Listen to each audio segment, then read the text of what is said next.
Welcome to Beyond the Broadsheet, a podcast by the Lincoln County News. We are a community newspaper based in Mid-Coast, Maine, and we provide the most comprehensive, in-depth coverage available anywhere of the 18 towns and one plantation that make up Lincoln County.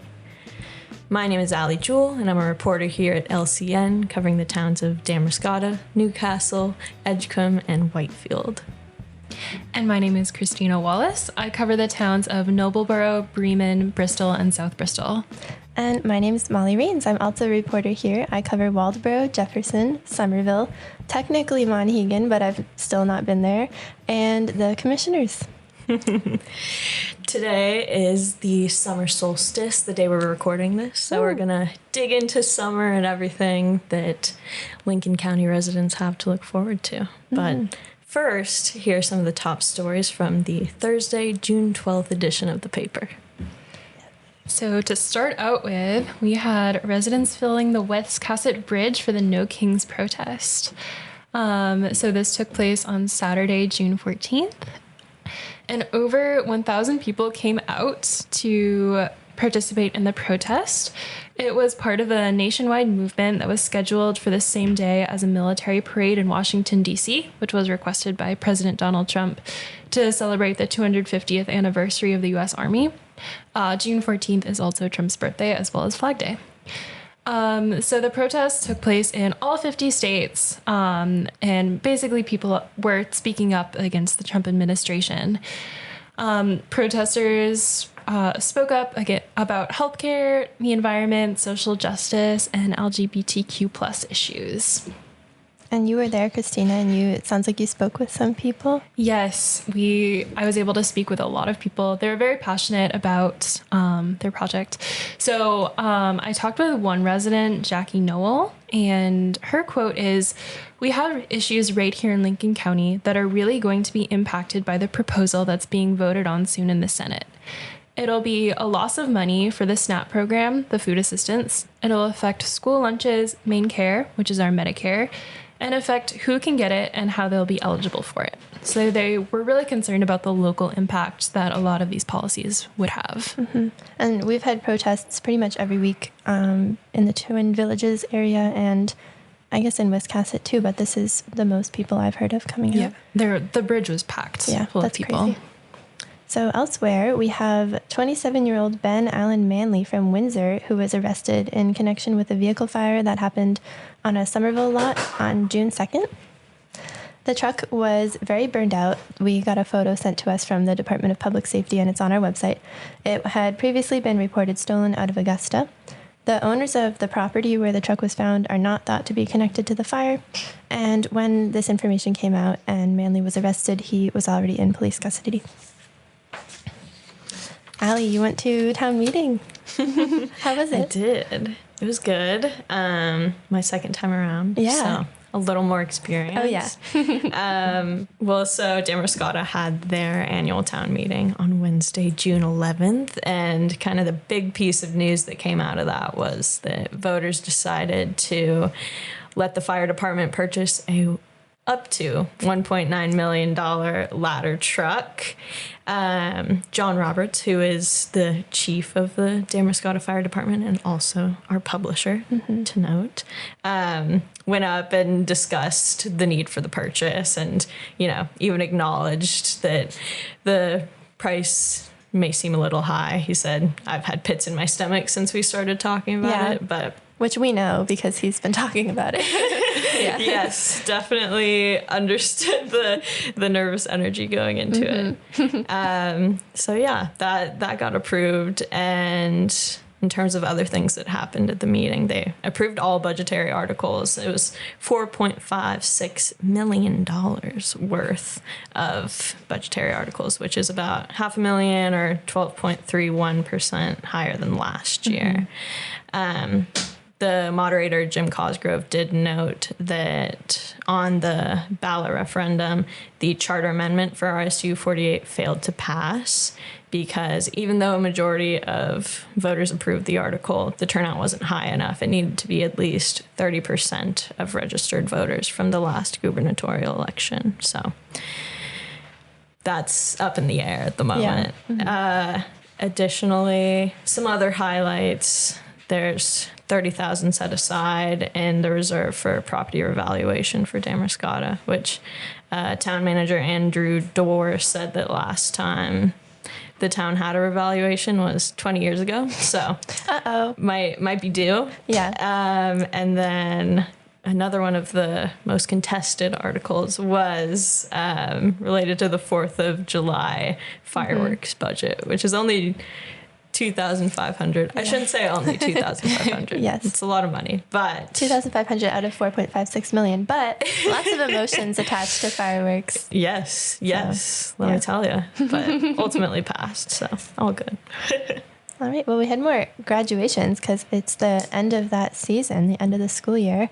There were 7 graduates who got their high school equivalencies from Midcoast Adult and Community Education. And Christina, you went to the Madomic Valley High School graduation. I did. There were 117 graduates.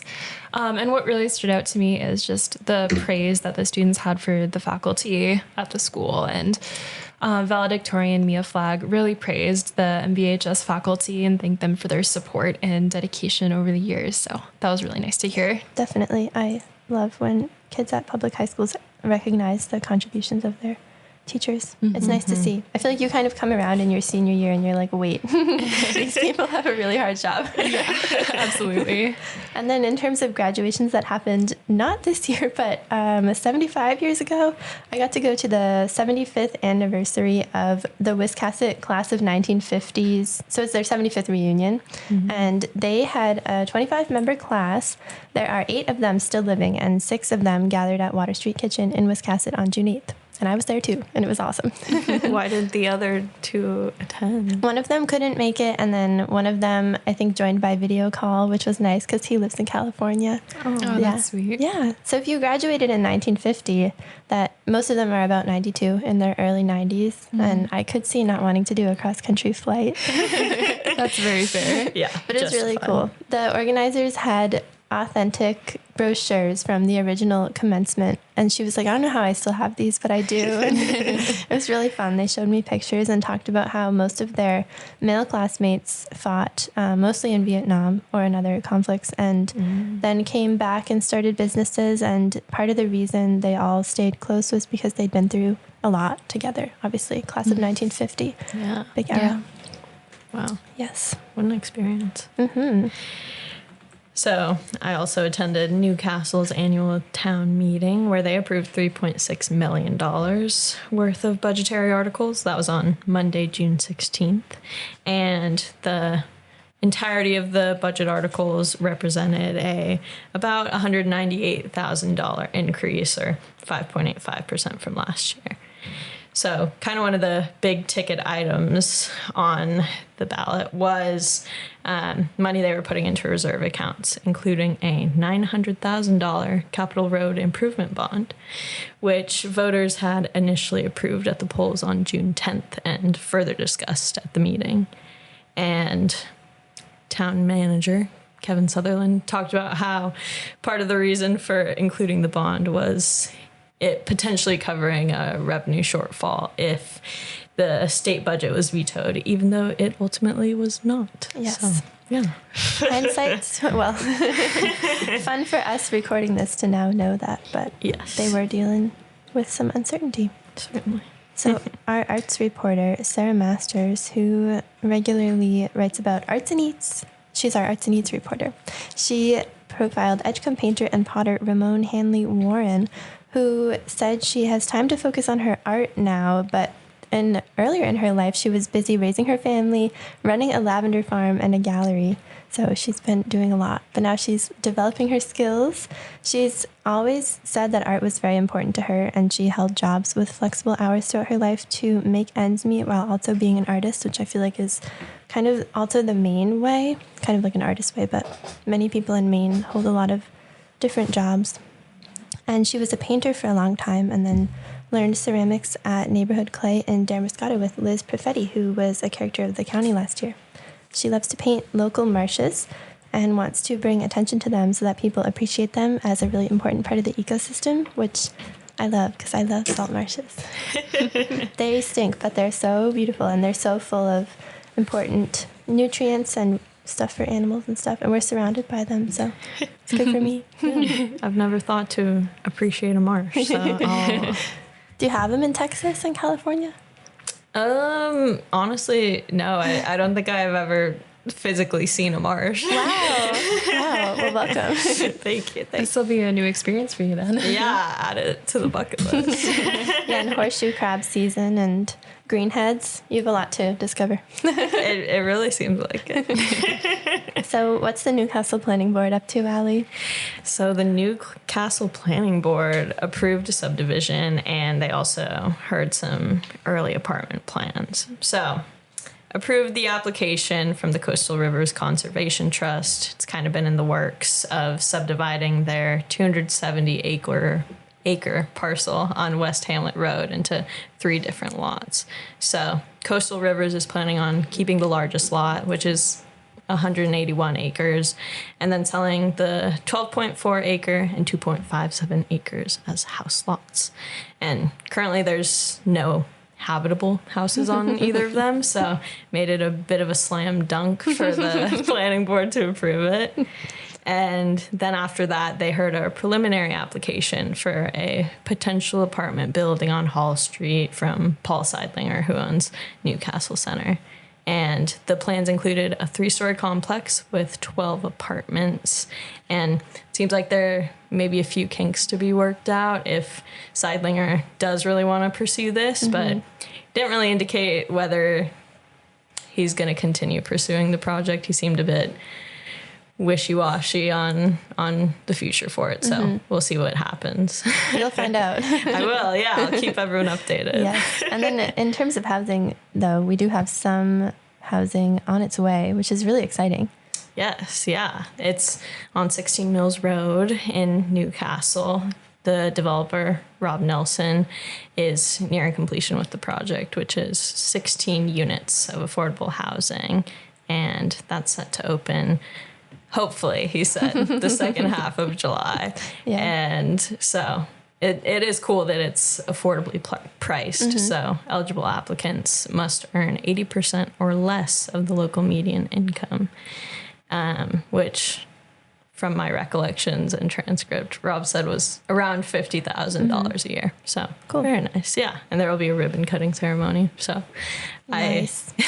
I asked Rob, I was like, how does it feel to be, nearing the end? You broke ground like last October. And he was like, you need to ask me when it's actually finished. Yeah. Like right now, I very much feel in the heat of it. So I bet. I mean, it's the crucial moment. It is. But a ribbon cutting ceremony, that's fun. So, yes. Yeah. I like the theatrics sometimes. I agree. And Dylan Burmeister, our summer reporter / recent Lincoln Academy graduate, went to Waldoboro Day for me because I was out of state, which is too bad because I've been covering Waldoboro for almost 2 years, and I've been traveling for both Waldoboro days, which has been really sad for me. Oh, no. But did you witness it, Christina? Because you live in Waldoboro, too. Yeah, I witnessed a little bit of it. What was really cool is I have a little balcony on my apartment, and so my fiance and I just went on our balcony and watched the fireworks. Oh, nice. Which is so cool. Oh. So that was fun, but that's about all I got of Waldoboro Day. Well, next year I'm not going to miss it because there was Dylan says there was pancakes, a parade, food trucks, a market, bouncy houses. So and then last week I got to go to the RSU 12 Bullying Prevention Contest Awards, which was super fun. Something I got to go to last year too. And in Windsor, they had a bullying incident like maybe about a decade ago that spurred them to create an anti-bullying committee in 2018. And ever since they've been doing creative things and then a lot of like data-driven intervention tactics to try and prevent bullying, which of course is like a constant thing that teachers are dealing with and kids. But one of the things they do is have them all make posters. And this year's theme was bullying isn't cool, it's cruel. So think about that. There you go. Yeah. Yes. Well put. And there was a tie for first place because RSU 12 Superintendent Howie Tuttle said it was really hard to judge. And I saw the posters. I agree. They were all really good. But our 2 tied first place people are Zoe Elliott of Windsor Elementary School and Reese Southerberg of Chelsea Elementary School.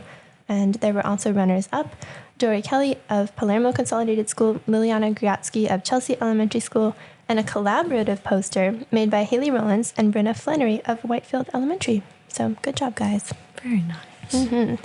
Ali, I loved your lead for this next song. It made me laugh so much. I just couldn't resist because Rising Tide Co-op just got some new coolers after a renovation, and it's like, when else am I gonna be this perfectly set up to just, lay it out? Rising Tide Co-op just got extra cool. It's the fact of the matter. Yeah, it's like, you know what, true.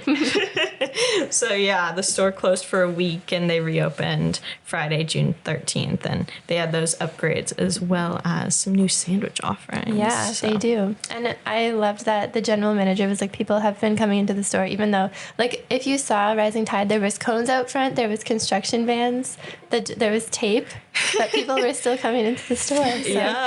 Yeah, she said they would come in, they'd be like, we're actually closed right now. And they'd be like, I just need to grab one thing. I'll be so quick. Oh my goodness. Then there's a new place, Zach's Place in Waldoboro, for takeout food. They have fajitas, tacos, foods like burgers, seafood, salads. And if you think the name sounds familiar, it's because Zach's Shack has been a food truck in Thomaston for more than 10 years. So we are glad to have them in Waldoboro. And they're open from 11 to 7, Wednesday through Monday, right across from the town office at 1587 Atlantic Highway. And then, Christina, you added something really beautiful to the paper this week. Can you tell us more about your Paper Pets article? Yes, absolutely.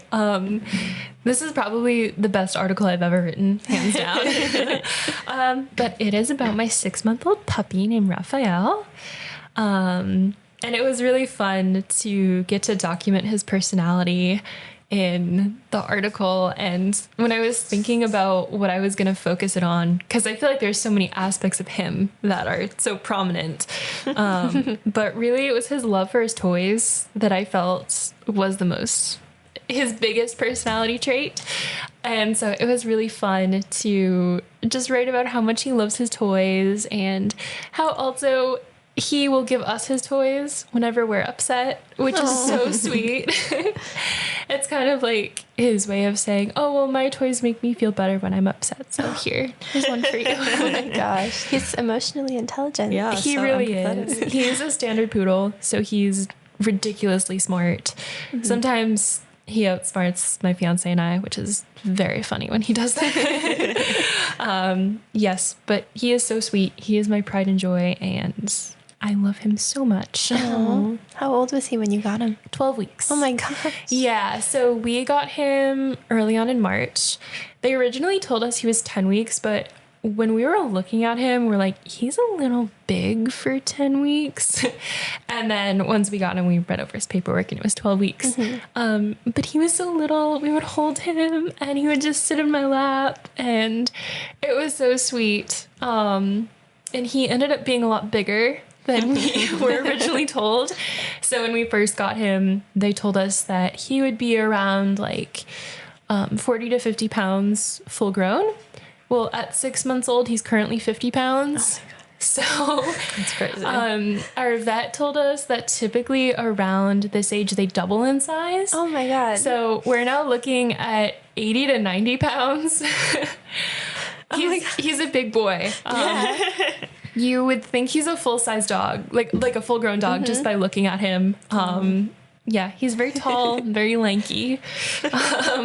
He does think that he is still a lap dog, though, because my fiance Matthew will pick him up and hold him like a baby, and he just goes limp. Or pick him up and hold him in his office chair, and he just accepts it. It's so sweet. Big dogs deserve to be held too. They really do. Unfortunately, he's a little too heavy for me, which made me very sad. Yeah. But he does love to cuddle, which I appreciate. I always feel bad for the big dogs, and I dog sat for our sports reporter Mick, who had this 100-pound yellow lab, and it also kind of put us on an even playing field because she was like, I'm gonna do what I want and there's nothing you can do about it. And she was super old and wanted to just lay in the sun, so I was very late for work because I couldn't get her to go inside the house. So you're gonna need to have a strategy for how you're gonna handle that. For sure. He's definitely starting to get a little stubborn. I think he realizes now that he has free will and he can do what he wants. But we are also really strict with training on him. So he's very friendly, very well behaved. But sometimes he likes to be mom deaf and not listen. Well, Paper Pets comes out once a month. So pick up the paper this week to read about Raph, Velociraptor. Yes, my little Velociraptor. And I love the pet page. There's also a dog named Henry who writes a column himself. So, wow. Other things to Talk look about out a for. smart dog. Awesome. Thank you, Christina. Yeah. So I think we're going to talk about summer, since it is, as Ali mentioned, the summer solstice today, and as we're recording this on Friday, June 20th.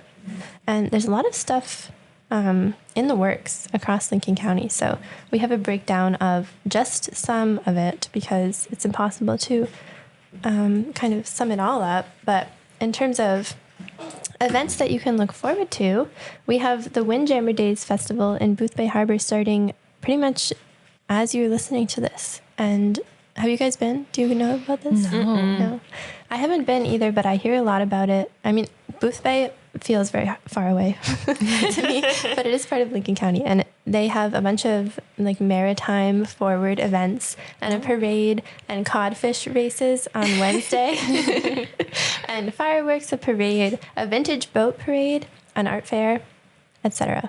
Lots of maritime activities. Yeah. Very cool. Very fitting for Bay Harbor. And then on the festival docket, we also have the Puddle Dock Festival, which Ali just got back from an interview discussing. Yes, yeah, I got to hear all about the program. It's very extensive and ambitious. It's like a month's worth of everything under the sun, from art to there's like sound baths and just kind Sound of baths. Yeah. Wow. It's a big range. Wow. And this is in Alma from July 5th to August 3rd. So that's exciting. I am excited to read your article because I want to understand how it all fits together. Yes, I gotcha. And there's a strawberry festival, which I love. I feel like that's a tradition across New England, right? Oh, I think so. Yeah. Because I think it happened in the town that I grew up in, too. Yeah. So. I'm having like vague memories of strawberry shortcake as a kid, like on the street. Yeah. And that is the St. Philip's Strawberry Festival put on by the Wiscasset Creative Alliance at St. Philip's Church, 12 Hodge Street, Wiscasset, on Saturday, June 28th. And they said, "It is time once again for the greatly anticipated old-fashioned St. Philip's Strawberry Festival, now in its 70th year. Everything is fresh, fresh, fresh, and made with love." Aww. Also on my home front of Waldoboro, and Christina, yours. Yes. We have Waldoboro Pride happening on June 29th. And this is their third year of doing it. I went last year for the second year, and they were saying it had already grown so much from the event that they had the year before. So it's going to be really exciting to see what they pull off this year. I know there's going to be a dance at Ida's Wine Bar, which is on Main Street, with 3 different DJs coming, and that's for 5 hours from 4 to 9 p.m. So, yeah. To get ready. And there's vendors. Last year they closed down the road next to Broad Bay Congregational United Church and had a lot of like chalk and face painting and bubbles and fun activities in the street and a community meal. So I'm sure they will do a lot of that and more this year. And do you guys have which 4th of July activities are you guys going to? I'm going to the Wiscasset 4th of July, which I'm very excited about. Yes. Going to Whitefield. I've become a very frequent Whitefield visitor this past week. Oh, really? So, yes, I was there like 3 times this week. So. Oh my gosh. Well, that's good. Yeah. No, it's cool. I like it. Perfect. And I'm really excited to go to the Round Pond Parade on the 4th, which is always something else. So. And we have the Ice Cream Social on July 6th at the Thompson Ice House, which Maia kind of told you guys a little bit about today. Yeah. But I feel like if you're not familiar with the area, it's a bit of a crazy concept. What did she say? Did she explain it at all? I don't know if she really did. It did seem like there was some hype attached to it, though. From my understanding, they harvest big blocks of ice and then store it in, I guess, a traditional ice storage manner. Yes, I'm not super well versed in ice storage, so I might be wrong on this. It's a lot of hay. And then I guess they turn that ice into ice cream. Mm-hmm. Wow. So, yeah. Yeah, that's pretty much it. Yeah, That's pretty cool. Yeah, Maia loves it. I went last year for the first time. It was really cool. I mean, I think this year will be good because they got a lot of ice this year. Last year, they had a kind of mild winter, so they didn't have as much ice, but they still managed to make ice cream with the pond ice. So That's really cool. Do you guys like baseball? I do. Yes. I'm going to be completely honest. I know nothing about baseball. Well, you can go in blind to see the Lincoln County Cardinals, which is my favorite baseball team because it's it's like Lincoln County's minor league baseball team. Wow. Yeah. That's awesome. And they're a new team, and this is their first season, and right now they're doing really well. They're at 5-3. So That's awesome. let's Nice. go. I actually am in the business for a new baseball team because my major league team has been destroyed. Which one? The Oakland A's. Oh, no. Yeah. It's pretty sad. Well, but the Lincoln County Cardinals won't let you down. yeah. I also noticed when I was looking for their schedule that their mascot is called Cardi McFly. I love that. Like so much merch, so it's good stuff. And all of the rest of their games this season look like they're away games, or at least most of them. But it could be a fun summer road trip to go bring some home support. Yes.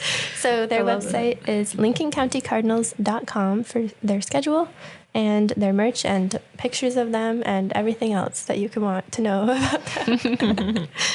Awesome. So, in terms of music coming up for the summer, on June 25th, there's the Songs of Ships and Sailors at the Edgecombe Community Church. And so, Folk du Castle Bay will sing traditional songs of the sea, accompanied by Celtic harp, guitar, fiddle, and penny whistle. Wow.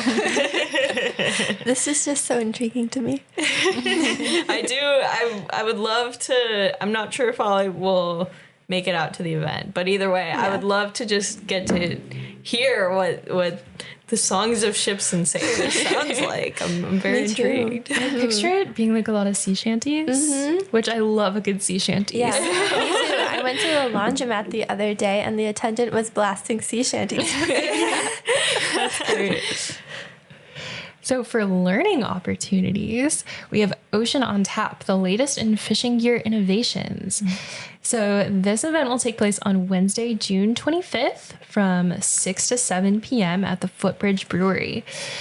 The Innovative Gear Library team of Maine's Department of Marine Resources will be speaking about their collaborative projects, testing alternative fishing gear, and providing real-world feedback. There's a slight overlap with the Windjammer Days Parade, but we hope you can join after this fascinating conversation. That is what the DMR said. We hope you go too, but I just want to Clarify. Yeah.